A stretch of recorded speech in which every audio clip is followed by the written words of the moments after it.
Sou cristão e agora? Você também já se perguntou sobre a missão cristã no mundo até Jesus voltar? Ou seja, nós estamos aqui nesse mundo, sabemos que um dia Jesus vai voltar. E aí, o que é que a gente faz até lá? Será que a Bíblia tem alguma resposta para isso? Se o propósito de Deus é que os cristãos herdem e vivam o seu reino, o que nós ainda estamos fazendo aqui? Vamos refletir juntos sobre isso? Fique conosco! É sobre a vida dos cristãos enquanto Jesus não volta que nós falaremos neste vídeo.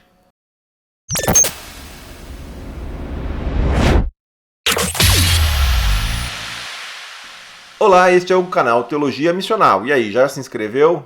Acionou o sininho para receber as notificações? Obrigado por estar conosco, agradecemos muito o seu apoio. Teologia Missional é um canal a serviço da Igreja de Jesus. Nosso tema com este vídeo é sobre a vida, o dia a dia, sobre as coisas que nós fazemos ou deixamos de fazer, as coisas que nós vivemos neste mundo. Muitas pessoas estão infelizes, tantas pessoas buscam pelo sentido da vida, são acometidas por depressão, ansiedade, angústia, vazio existencial. E não nos enganemos, isso não é coisa só dos outros. Nós, cristãos, também podemos sofrer com estes males. Não tem a ver necessariamente com fraqueza de fé, pouca oração, coisas desse tipo. Embora, claro, um bom conhecimento a respeito das coisas de Deus possa ajudar e muito.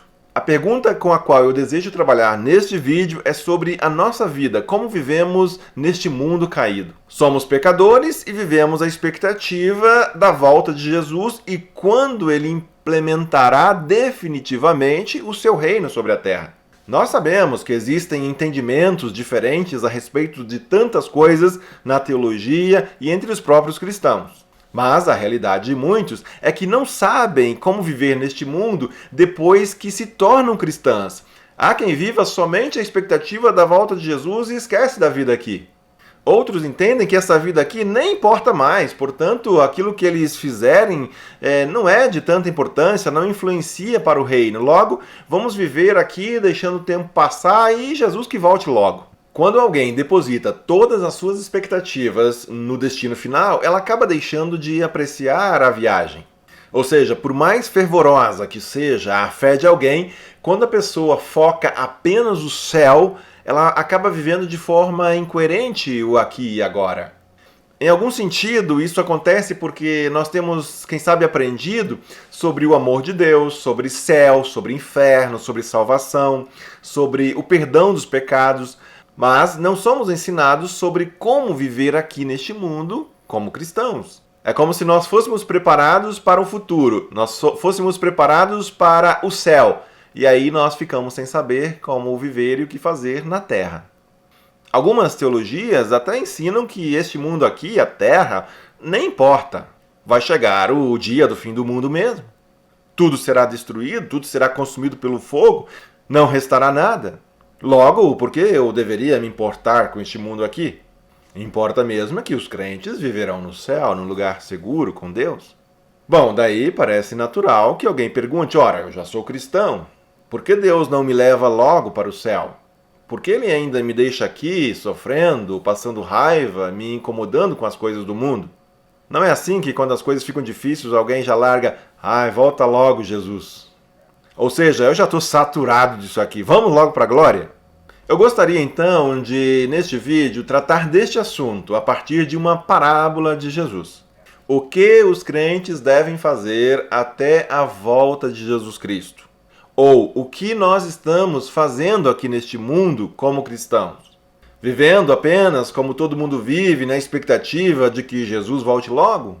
O texto bíblico que eu tenho em mente é a parábola dos talentos. Algumas versões chamam também de a parábola dos 3 servos. Importante mesmo é que eu estou me referindo ao texto bíblico que nós encontramos no Evangelho de Mateus, o capítulo 25, os versos 14 a 30. É muito importante nós nos lembrarmos, nós percebermos que o capítulo 25 de Mateus está num contexto em que Jesus está falando a respeito do reino de Deus e do futuro, sim.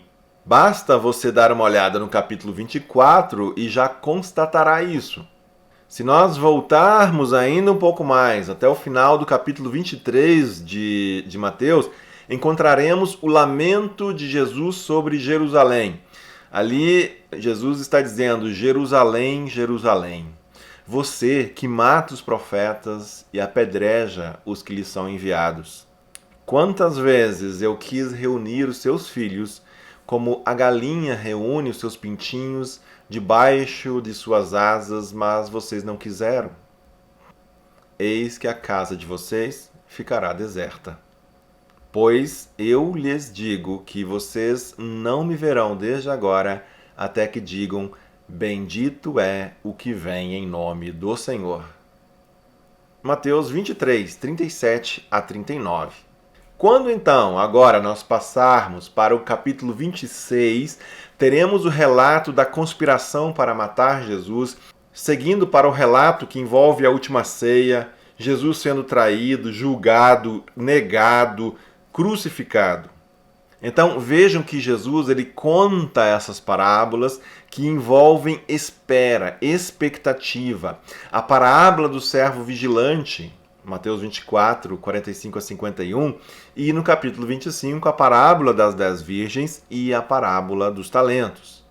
Estes relatos eles estão neste contexto imediatamente anteriores ao episódio da crucificação, ressurreição e ascensão. E por que isso é tão importante? Bem, além de ser uma lição básica na interpretação bíblica, analisar o contexto aqui deixa muito mais evidente quem é o Senhor ausente nessas parábolas. Alguns estudiosos, alguns comentaristas bíblicos chegam a chamar estas de parábolas de despedida de Jesus. Quem é o noivo que está para chegar? Quem é o Senhor que está se ausentando, que vai viajar, que vai sair? Vamos ficar só na parábola do capítulo 25, a parábola dos talentos. Ali, Jesus diz que o reino de Deus, o reino dos céus, pode ser comparado com um homem que fará uma longa jornada. Enquanto estiver fora, aquele homem ele confia todos os seus bens, a sua casa, aos seus servos. Para resumirmos a história, que você poderá ler aí em sua Bíblia, no capítulo 25 de Mateus, cada servo recebe diferentes responsabilidades. E cada um lida à sua própria maneira com aquilo que recebeu. Chegará o dia em que, finalmente, aquele senhor retornará e pedirá contas a cada servo a respeito do que fizeram com aquilo que lhes foi confiado. Interpretando, então, já esta parábola dentro deste contexto geral a qual nos referimos, quem seria o Senhor que está para se ausentar? Jesus sabia muito bem o que estava prestes a lhe acontecer. Seu lamento sobre Jerusalém, em Mateus 23, indica isso. Ele é o noivo aguardado, ele é o Senhor que se ausentará. No caso da parábola que nós estamos tratando, ele é o dono do capital, de todo o recurso. Aos servos cabe a administração dos bens do seu senhor. Enfim, nós, os seus discípulos, somos os servos de Jesus. Deus é dono e criador de tudo. Ele é o criador de todas as coisas. A nós cabe cuidar e cultivar as coisas de Deus. Jesus partirá, ele será morto, mas ressuscitará. Então, após a sua ascensão, a vida no mundo continuará. Resumindo, então, Jesus está dizendo aos seus discípulos: olha, eu estou prestes a partir, mas eu retornarei.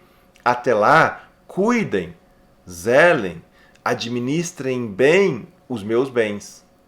E assim nós voltamos à pergunta que deu início a este vídeo. O que fazer aqui neste mundo enquanto Jesus não volta? Esta parábola dos talentos, então, indica algumas possibilidades. Uma conclusão imediata que se pode tirar desta parábola é que, enquanto aguardam o seu Senhor, os servos têm algo para fazer. Enfim, nós não ficaremos aí de braços cruzados esperando Jesus voltar. Enquanto os discípulos aguardam o retorno do seu Senhor, existe algo com o que se ocuparem. Isso é coerente e faz todo sentido para aqueles que compreenderam que Jesus já inaugurou o seu reino. Jesus ele pode ter se ausentado, digamos assim, mas isso não significa que o seu reino esteja ausente. Nesta parábola, embora o senhor da casa tivesse viajado, tudo deveria continuar de certa forma normal, conforme a vontade do dono da casa. Nossa dificuldade, talvez, esteja numa teologia equivocada que nos leva a acreditarmos que aquilo que Jesus fez ainda depende de algum momento, algum lugar no futuro distante. Assim, vivemos por achar que estamos ainda à espera. Com Jesus, no entanto, o reino de Deus ele já foi instaurado. O reino futuro e o reino presente é o mesmo. É por isso que na parábola, quando o proprietário retorna, ele faz o acerto de contas. Ele não chega para os servos, os seus empregados, e pergunta: olá, vocês estavam me aguardando? Ele está interessado em outra coisa, ele está interessado em como os servos viveram, o que eles fizeram com aquilo que receberam do seu Senhor. Jesus confiou dons, talentos, habilidades diversas aos seus servos. Ele não o teria feito se não tivessem nada o que fazer com essas coisas. Não são dons para serem desperdiçados ou utilizados apenas para inflar nossos próprios egos. Afinal, o que temos feito com o capital que Deus nos confiou? Em outras palavras, o que Jesus está dizendo é: ocupem-se até que eu volte. Existe uma passagem muito interessante em Atos 1:10. Ali nós temos o contexto da ascensão de Jesus.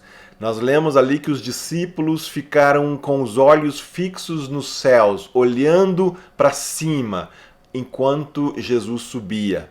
Até que então 2 misteriosos homens vestidos de branco aparecem e diz a eles: Galileus, por que vocês estão aí olhando para o céu?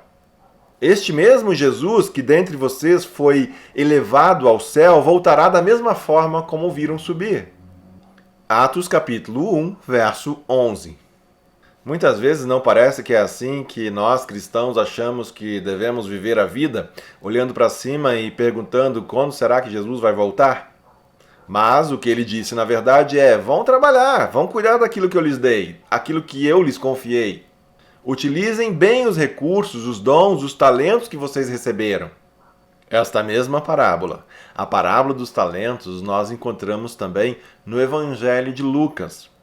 E um detalhe muito importante ali é que o autor do texto deixa uma breve explicação da razão que levou Jesus a contar esta parábola. Enfim, imagine que nós perguntássemos: o que levou Jesus a contar esta parábola? Por que ele, de repente, decide contar essa parábola aos discípulos, às pessoas? Lucas responde no seu Evangelho, capítulo 19, verso 11. Jesus passou a contar-lhes uma parábola, porque estava perto de Jerusalém e o povo pensava que o reino de Deus ia se manifestar de imediato. Então, o que isso significa? O problema não era o povo imaginar que o reino de Deus ia se manifestar de imediato, mas o tipo de reino que eles aguardavam, que eles tinham na cabeça. O povo, os próprios discípulos, eles pensavam uma coisa, e Jesus precisava ensiná-los, corrigi-los a respeito daquilo que realmente Jesus estava fazendo. Jesus não estava prestes a iniciar uma revolução armada contra o Império Romano para tomar o lugar de César. O trono onde Jesus vai se assentar é outro.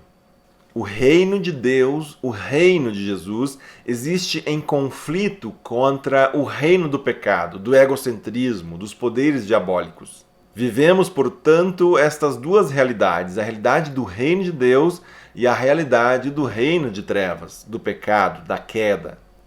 E por isso nós podemos lembrar do Antigo Testamento, que nos traz uma metáfora muito interessante, nos mostrando também como Deus espera que o seu povo, a igreja, ela viva enquanto exilados. Então nós, lembrando do Antigo Testamento, o povo de Israel estava exilado na Babilônia. Então Deus traz para eles uma palavra. O que Deus diz? Como Deus espera que o seu povo vivesse na Babilônia. Assim diz o Senhor dos Exércitos, o Deus de Israel, a todos os exilados que deportei de Jerusalém para a Babilônia. Construam casas e habitem nelas. Plantem jardins e comam dos seus frutos. Casem-se e tenham filhos e filhas.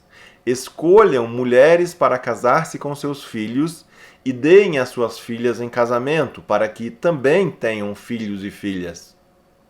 Multipliquem-se e não diminuam. Busquem a prosperidade da cidade para a qual eu os deportei e orem ao Senhor em favor dela, porque a prosperidade de vocês depende da prosperidade dela.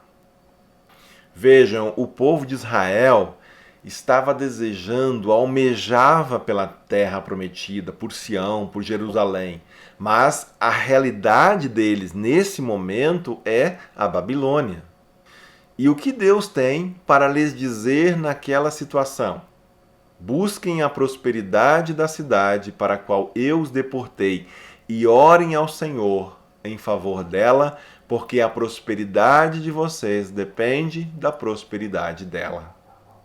Meus queridos, em vez de ficarmos olhando para cima, em vez de ficarmos nos lamentando, vamos entender que nós estamos na casa do Senhor e tudo que somos e temos é graça dele. Como temos investido e multiplicado tudo aquilo que temos recebido do Senhor? Que o nosso Senhor, ao retornar, não nos encontre indiferentes, alienados, preguiçosos, com as esperanças depositadas em coisas que traça e ferrugem podem corroer. Enfim, como viveremos até que Jesus volte? Construindo, edificando, habitando, casando, tendo filhos, trabalhando pela prosperidade da cidade onde vivemos, orando, enfim, investindo todos os talentos que Deus, o Senhor, confiou a cada um de nós. Que Deus abençoe você e seja você uma bênção ali onde Deus tem colocado você.